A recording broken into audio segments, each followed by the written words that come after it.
l'avenir du web, l'intelligence artificielle, tu peux voir beaucoup de choses sur internet. Et si tu as atterri sur cette vidéo là, c'est que peut-être que tu t'inquiètes de l'avenir du web, ou peut-être que tu as entendu parler du web à travers l'intelligence artificielle. Et dans cette vidéo, on va parler de ça. C'est parti, je te ramène avec moi dans ce petit cadre là-bas, d'accord, hein? On est ici au cœur de la campagne et je vais partir avec toi pour parler de ça. C'est parti, on se retrouve tout de suite, let's go. Alors bienvenue à toi sur cette vidéo. Si tu es nouveau, je suis projet développement, développeur, codeur et formateur. N'hésite pas à t'abonner à la chaîne, à liker cette vidéo. Et aujourd'hui le sujet c'est quoi? Un sujet qui fâche, un sujet qui dérange, un sujet qui me dérange et qui te dérange peut-être ou qui t'a peut-être rendu pessimiste, et on va débriefer tout ça ensemble et faire le point et en finir une bonne fois pour toutes avec ces délateurs. Alors, qu'est-ce qui ne va pas dans ce que l'on peut entendre à propos de l'avenir du web, à propos de l'intelligence artificielle, à propos des métiers du web? Alors, tu peux entendre que on va être remplacé par des robots, toutes les tâches qui ne seront pas physiques ou manuelles vont être remplacées, que bientôt le monde va changer, que un nouvel ère vient de commencer, et des idées farfelues, des légendes comme celle-ci, il y en a eu bien avant. Et justement, on va débriefer tout ça ensemble pour faire le point et de ce qui me dérange, de ce qui m'énerve dans cette discussion, et comme quoi tout cela n'est qu'une utopie. Donc, on va descendre ici dans ce petit chemin là, qui est là ici, dans ce petit cadre tranquille, ici, toujours au Luxembourg. Et donc du coup, on va faire le point, hein. Parce que déjà ce qui va pas, ce qui me dérange dans ce genre de discussion, c'est que tu as beaucoup de gens qui sont pas du tout dans les métiers technologiques, qui ont aucune connaissance des métiers de développeurs, des métiers de webmaster, des métiers d'intégrateur, des métiers de en fait de comment s'en développer ce genre de programme, d'accord? Parce que l'intelligence artificielle est bel et bien un programme, d'accord? C'est bien un programme informatique. Donc tu t'intéresses bien à un programme informatique qui traite des données et qui les retransmet à travers un système, d'accord? Et c'est ce qui te permet d'échanger, ou pouvoir discuter, ou pouvoir qu'il effectue des tâches. Donc ça, c'est bien une chose que beaucoup de personnes ne parlent pas, d'accord? Ne discutent pas et ne sont pas aptes à pouvoir parler de ça. Donc ça, c'est la première chose qui me dérange et qui m'énerve un petit peu. C'est, voilà, tu as des personnes qui n'ont aucune connaissance, que ça soit du langage procédural, du langage orienté objet, des langages de programmation, et qui se permettent de dire que l'avenir du web serait compromis, l'intelligence artificielle va remplacer la majorité des métiers. Et ça, tu peux le retrouver même dans les informations, les médias courants, hein. Alors, bien sûr, si tu veux écouter ces gens, si tu veux suivre la masse, si tu veux te mettre des œillères et écouter ce que la masse crie à l'extérieur, tu peux y aller, continuer, et tu vas te retrouver au final dans la masse de ceux qui vont être au final peut-être ceux qui vont être exploités. Pourquoi? Parce que ce que tu dois comprendre, et pourquoi ces gens ne sont pas tes amis, ils ne sont pas des alliés pour toi, c'est que tu dois comprendre une chose, d'accord? On va aller dans ce petit chemin là-bas, d'accord, derrière. Pourquoi ces gens-là seraient en fait non pas des alliés pour toi, mais plutôt tes ennemis? Alors, il y a une raison très simple, c'est que tu vois, pour faire ces choses-là, pouvoir utiliser des intelligences artificielles à bon escient, comprendre le fonctionnement, c'est pas qui n'a jamais touché entre guillemets un ordinateur, mais c'est peut-être les moins aptes à toucher les nouvelles technologies, qui va utiliser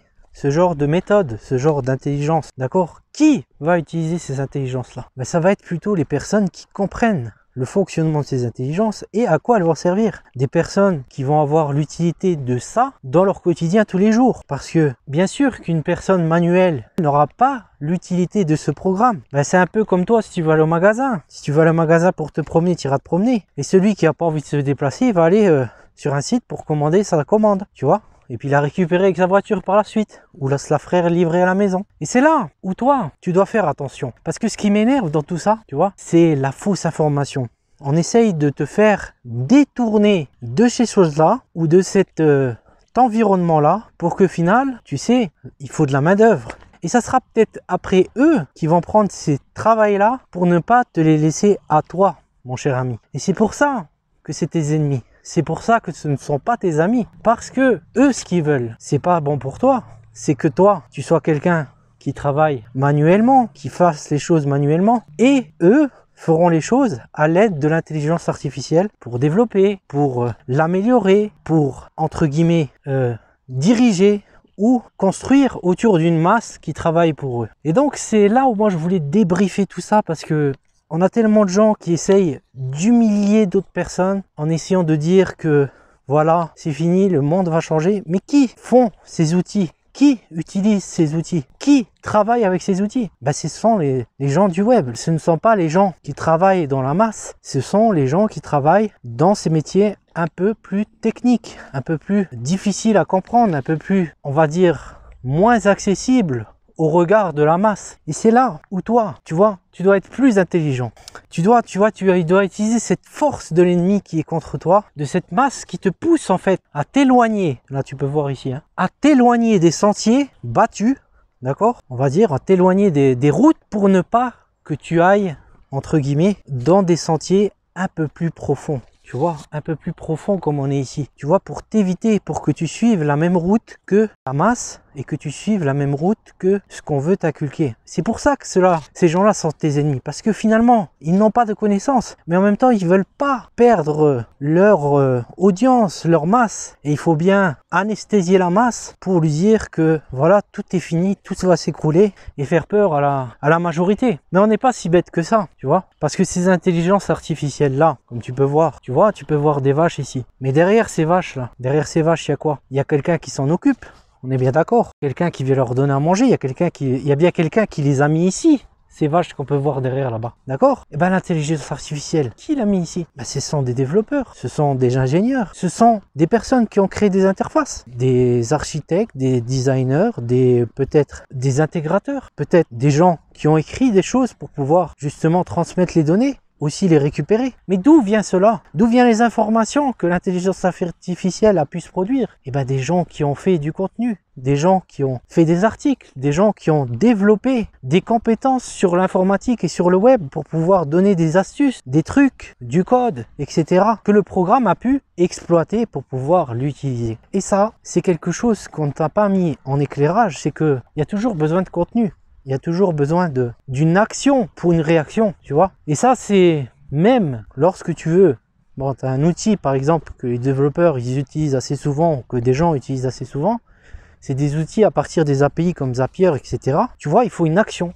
Et sans action, il n'y a pas de réaction. C'est un peu pareil pour l'intelligence artificielle. Sans action, il n'y aura pas de réaction de sa part. Et qui sera l'actif? Ça sera toi l'actif, le développeur, la personne qui veut être créatif, inventer quelque chose, développer quelque chose à partir de cette base, que ça soit de l'intelligence artificielle ou pas. Qui va être la personne active? Si ce n'est toi derrière ton ordinateur ou la personne qui travaille depuis le web. Donc l'avenir du web est-il périn? L'avenir du web est-il restreint? Je te pose la question à toi. Peut-être qu'il va falloir que tu ouvres ton esprit à cette intelligence artificielle pour pouvoir avancer, développer. Et peut-être que même sans elle, tu pourras développer et inventer pour donner plus de créativité. Alors, si tu veux en savoir plus sur les métiers comme ça, les métiers de développeur, les métiers de webmaster, les métiers d'intégrateur, qui sont très demandés, malgré tout ce qu'on dit, malgré tout ce qu'on t'a raconté, malgré toute cette fausse information, on a toujours besoin de toi, d'accord? On a toujours besoin de ça. Alors, je te laisse un petit lien dans la description pour télécharger ce petit kit de réussite qui va t'expliquer toutes les bases, comment te nicher sur une activité sur le web, d'accord? Comment lancer une activité et se nicher et pouvoir vendre sa spécialité, vendre son service, trouver un service sur lequel tu peux vendre, trouver un service sur lequel tu seras actif, trouver un service sur lequel tu seras l'actif et non pas la personne qui va suivre, qui va faire partie de la masse et qui va vouloir aller casser des briques parce qu'elle croit qu'il n'y a plus que ça pour survivre. D'accord? Donc, aussi, si tu es nouveau, tu ne connais pas le métier de développeur, le métier de webmaster, le métier d'intégrateur web et que tu veux te renseigner si tu peux, combien tu peux gagner de cette activité, je te laisse un petit test en dessous. Tu vas pouvoir le faire. Tester ton mindset pour voir si tu as la mentalité pour ce travail-là. D'accord? Donc tu regardes dans la description, ces liens ils sont dans la description. Et n'hésite pas aussi à toi à me le dire si tu penses dans les commentaires que tout ça est de l'utopie, que tout ça est une légende. Et si c'est toi aussi, ça t'a énervé, ça t'a donné envie de donner un petit coup de fouet là dans la masse pour leur dire écoutez, on vous raconte des conneries, c'est pas vrai, d'accord? Parce qu'aujourd'hui, avec les crises qu'il y a eu, les choses qu'il y a eu, on aime bien faire peur aux gens, d'accord? Et ça a toujours été comme ça, d'accord? C'est pas nouveau. On essaye de créer la peur chez les gens pour pouvoir mieux la gérer ou le faire ce qu'on veut faire. D'accord? Donc, n'hésite pas à dire ton avis aussi, toi, dans les commentaires. Bien sûr, t'abonner à la chaîne, à liker cette vidéo. Et si tu veux suivre la suite des aventures en France, au Luxembourg ou à l'étranger, je t'invite à me suivre, à t'abonner. Et puis, je te dis à une prochaine fois, surtout. J'espère que cette vidéo, elle a pu te remettre sur les rails, te remettre en confiance. Si jamais tu es sur ce cursus-là ou si jamais tu suis des études là-dessus, etc. Et de ne pas craindre cette optique-là. D'accord? De ne pas être quelqu'un qui soit dans la crainte et dans le défaitisme. D'accord? Donc je te remercie d'avoir été là jusque-là. Et puis je te dis à une prochaine vidéo. Salut, à la prochaine.